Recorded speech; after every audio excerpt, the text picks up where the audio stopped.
Et Shanghai fait partie des grandes villes qui ont connu un déclin des prix de l'immobilier en base mensuelle. Les restrictions aux achats de logements ont tiré à la baisse le volume des transactions le mois dernier. Le marché du logement a ralenti en termes de volume de vente de façon assez dramatique par rapport à l'an dernier. La raison en est évidente.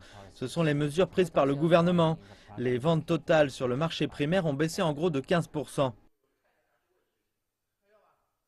Les grandes villes ont aussi augmenté le volume de terres vendues aux promoteurs dans la première moitié de l'année. L'offre de terres a connu une augmentation de 15% en base annuelle.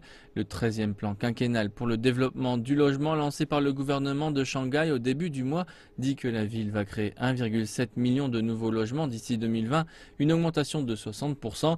Par ailleurs, la ville va aussi surveiller l'offre de 700 000 nouveaux appartements à louer d'ici 2020.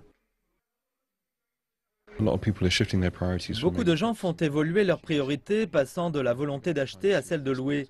Je pense que le gouvernement essaie de répondre à cela en augmentant le stock de biens à louer sur le marché.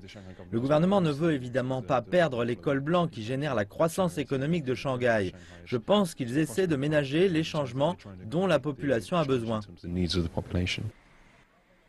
Le 13e plan quinquennal de Shanghai pour le développement du logement dit que le gouvernement va réguler le marché de la location en essayant de résoudre les problèmes de résidence pour les jeunes professionnels. Le gouvernement dit aussi qu'il va apporter son soutien aux entreprises immobilières pour étendre l'offre de biens à louer à des entreprises.